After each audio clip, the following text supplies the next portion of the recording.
Hi, I'm Ingvar Ritzén at MUM Consulting. I'm a long-time consultant in project and change management, and also a firm believer in lean and agile principles, and also a safe SPC. I want to present myself by talking on one of my favorite subjects, that there is a change as to how we look on change.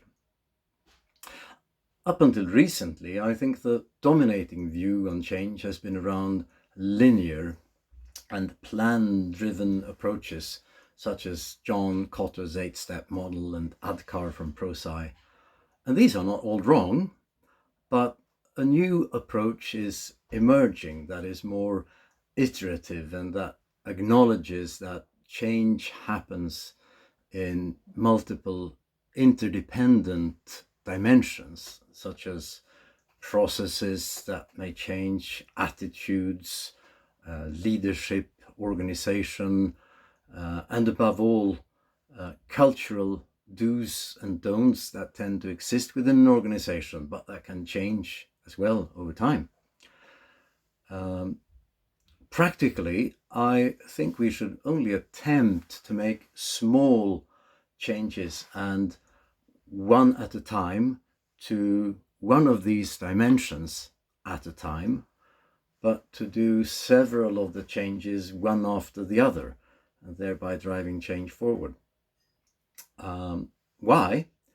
Because as one dimension is changed, such as a new insight into release management with DevOps, it may open up a possibility in the next sort of sprint of changes to change the process, the release process in this case. And process changes in turn may enable an organizational change, thereby moving into more cross-dimensional teams, for example, and so on. And also changing only one thing at a time and in small batches is very much in accordance with SAFe principles number 6 on limiting how many things we can take on at the same time and to work with small batches that we can manage. Very much believe in that. Let's introduce a book by a chap called Jason Little, called Lean Change Management.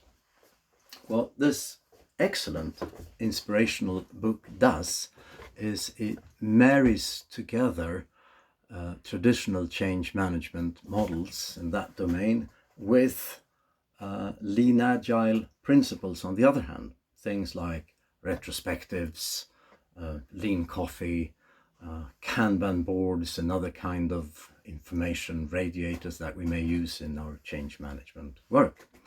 And introducing these practices is where the pieces really start falling into place, I think.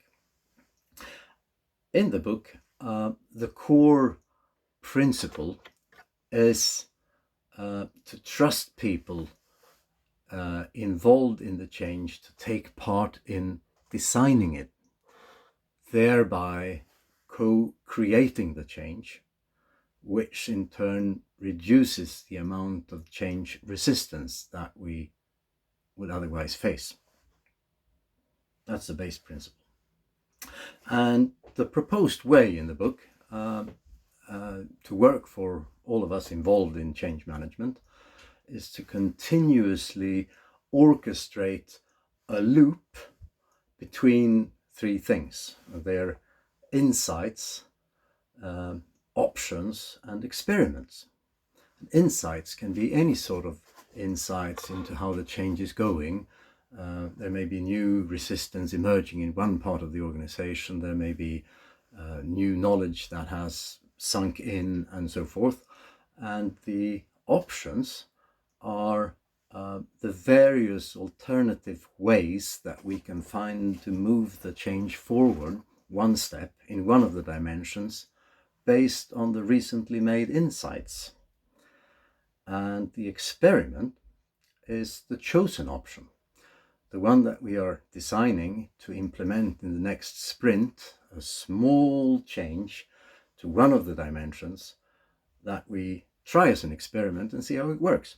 What we do then is to evaluate how this experiment went and whether it succeeded or not. And either case, we learn something, and that learning brings us new insights as to why it worked or why it didn't work, and that gives us new options to what sort of experiment to do next, and so forth. We move round and round between insights and options and experiments, thereby driving change forward one step at a time, in one dimension at a time, depending on the feedback that we get and the results that we make.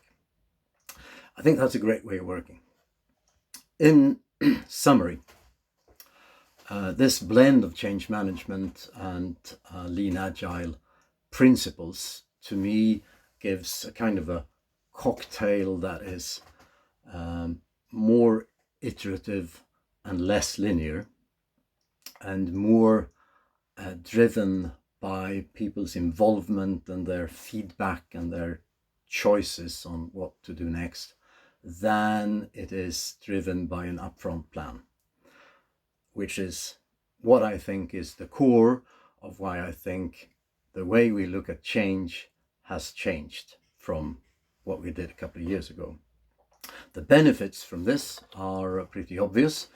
I think this is by far the best way to build business agility, which everybody talks about these days, and to improve on organizations' ability to adopt to change and do that quickly, and to release creativity and innovation as well, and thereby strengthening competitiveness and achieving awesome results.